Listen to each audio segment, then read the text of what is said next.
For those who subscribed to me in the last year, you might recognize my previous username and logo. I've obviously changed some aspects of my channel, primarily because I've recently felt more confident being authentically myself on this platform, rather than concealing my identity behind a playful username and icon.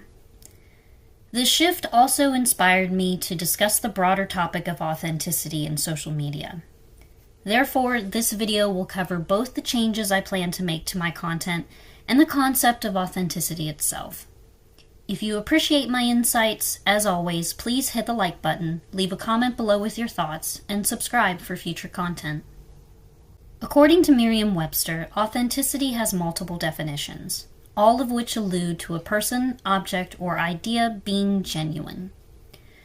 To be authentic means to be labeled as a person who presents their true self to the public, without a hidden agenda. This concept manifests in various forms. Sometimes it's as simple as revealing your true appearance to your audience, without Photoshop, filters, or editing. Other times it involves showcasing hobbies out of genuine enjoyment, rather than adopting popular interests merely to impress others. It can also mean being firm in your opinions or beliefs, even when others disagree with you. Ultimately, it means embracing your unique qualities, not for financial gain or internet fame, although these can be side effects, but simply because that is who you truly are, and you're not afraid to express it. Some define authenticity as the willingness to reveal faults and flaws, rather than a curated version of ourselves that only highlights positive qualities. This includes showing raw emotion and acknowledging mistakes, instead of presenting a perfectly scripted and edited version. In all these examples of authenticity in media, one consistent message stands out. At its core, authenticity is transparency.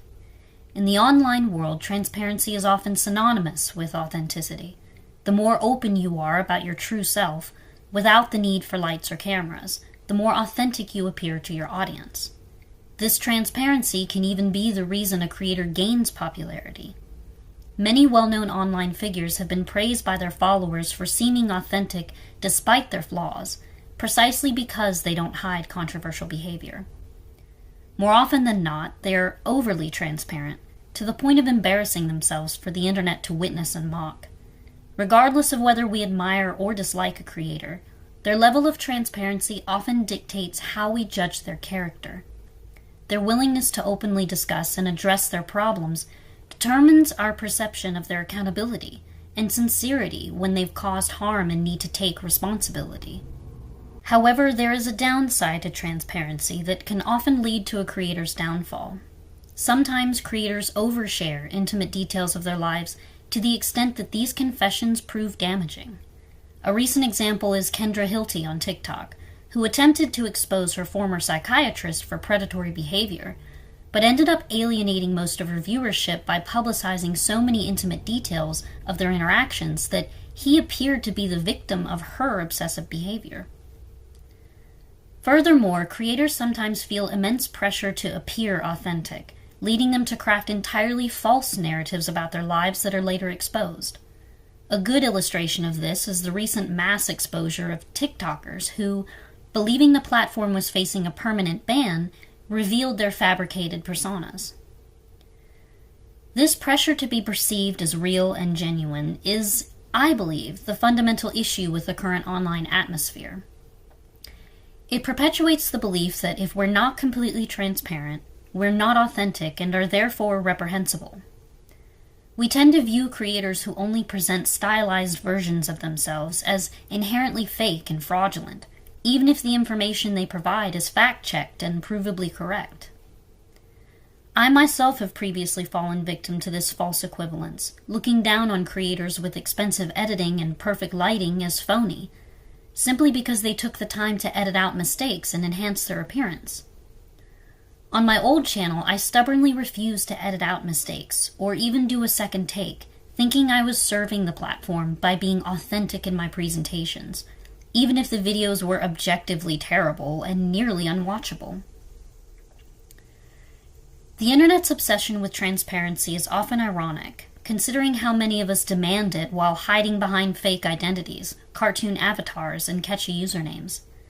Yet, in a world where everything is gradually becoming artificial, the need for authenticity becomes increasingly desperate for some. Consequently, we cling to any and all forms of transparency from creators, simply to feel connected to something real and human, even if it's detrimental to us. We waste hours consuming content from creators that offer no real benefit to the platform, but feel authentic because they're unscripted or uncurated. If being authentic does not necessarily mean being fully transparent with our flaws or our lives outside of social media, how can we reflect that in our content creation? What does it truly mean to be authentic in ourselves and the digital footprint we leave behind? Is there truly any way to decouple transparency from genuineness online? Personally, I don't believe it matters much in the grand scheme of things. I think that if we are simply honest with people when we post on social media, or at the very least acknowledge our wrongs and strive to not repeat them, we're doing more than enough to take accountability for our mistakes. As long as we're not committing crimes or abusing platform terms and conditions, I make no judgment about what people choose to post. As I've made very obvious by now, I've started scripting all my videos.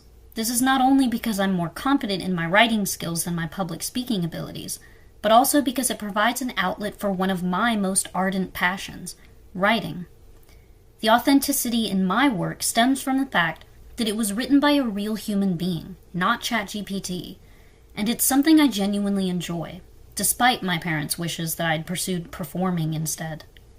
Ultimately, those who are most passionate about what they post will always make themselves apparent, because they have nothing to hide. Some of us choose to mask our true identities for safety reasons. The threat of doxing and online harassment will always exist on the internet, especially when people are determined to find you, no matter the cost. If you are someone who keeps your identity hidden, I am by no means suggesting you shouldn't. Personally, I've always felt insecure about my appearance, and preferred that people judge me based on my content rather than my looks. However, in the last 6 months, I've reflected on that need to hide behind a cat icon and realized I no longer need to. Being unique and genuine will always look different for everyone. For some, creating their own profile picture is an artistic expression. Spending hours in Procreate to design the perfect channel icon and banner can be fun and fulfilling. Taking the time to edit videos and add flair for a comical or professional feel can be a passion. For others, it's a necessity, especially if content creation is their job and they aim to produce higher quality content for more views. Given that social media is a profession for many online, I would take anything a person says or does for monetization with a grain of salt. While it remains a platform for society to connect, it has been more than just about connecting and building a social network for many years. It is, has been, and always will be about expression. But genuineness and authenticity sell. They're marketable. Product promotion for content creators has always revolved around convincing an audience that, because they trust this online stranger, they're willing to invest their hard-earned money into what's being peddled. This trust is gained by appearing authentic. Gone are the days when uploading a simple video to the internet wasn't automatically associated with monetary gain. Even the vast majority of YouTube content aimed at helping new creators start their channels almost always assumes that the creator's end goal is to make money, simply because the platform itself is designed to generate revenue. However, a few of us online still genuinely enjoy content creation as a hobby. For some, perfecting editing skills and hiding flaws is purely about making a high-quality video that is enjoyable for viewers, encouraging them to continue watching and engaging in the future. This is not to say that anyone earning money on social media is inauthentic or engaging in grifting, nor is it to say that all hobbyists are genuine. It simply suggests that authenticity is perhaps more evident in those who practice what they preach and uphold their values, rather than those who reveal more of their intimate lives than is truly necessary. Authenticity is not as complicated as meticulously crafting the perfect channel aesthetic that entirely encompasses your likes and interests. Simply put, it is precisely as the very first Merriam-Webster dictionary entry defines it, not false or imitation. The fact that I am real, and not a machine, makes me authentic. And that should be enough for me and anyone who watches my videos. If we subscribe to the idea that being anything other than what we're meant to be is somehow authentic, then that is, in my opinion, the falsehood. That concludes my discussion on today's subject.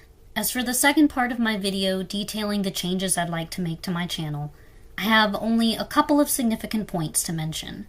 Firstly, I will continue to script essays, and I do not plan on appearing on camera anytime soon, as I'm still uncomfortable speaking without Google Docs in front of me. However, I do plan on changing the type of content I cover. I may still occasionally cover trending topics if I feel I have a meaningful contribution to the conversation, but I want to make a concerted effort to discuss more niche subjects that I personally find interesting.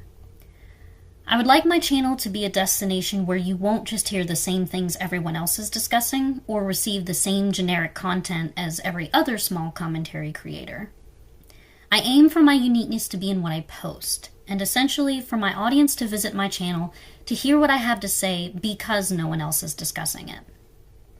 It might pertain to a small or lesser-known fandom or community, so it's not as heavily oversaturated as most commentary content seems to be currently, but hopefully it will be engaging enough that you guys will still want to watch it, even if you're not familiar with the subject. This has always been my goal, but I will try harder to make it a reality. Secondly, just like with this video, in all my future videos I will continue to replace my video game footage with higher quality, higher resolution background footage. While I appreciate the classic gaming commentary style, unfortunately at the moment I can't screen grab anything higher than 720p from my Xbox. So while it might not be entirely unique, hopefully it will look pretty okay. The core of my content revolves around my essays, so the background primarily serves as filler for the viewer's enjoyment, so they don't have to stare at a blank screen or thumbnail like a podcast. I hope this is something you all enjoy. I'm drawing inspiration from a channel called Think Before You Sleep, which cycles through pictures of various landscapes in the background of every video. I appreciate the general aesthetic feel it creates, rather than something specific to the video I'm making. Ideally, in the future, I'll record my own background footage of places I've actually visited. Lastly, I apologize for the terrible audio quality. My mic cut out on me and I'll have to tweak it before I record my next video.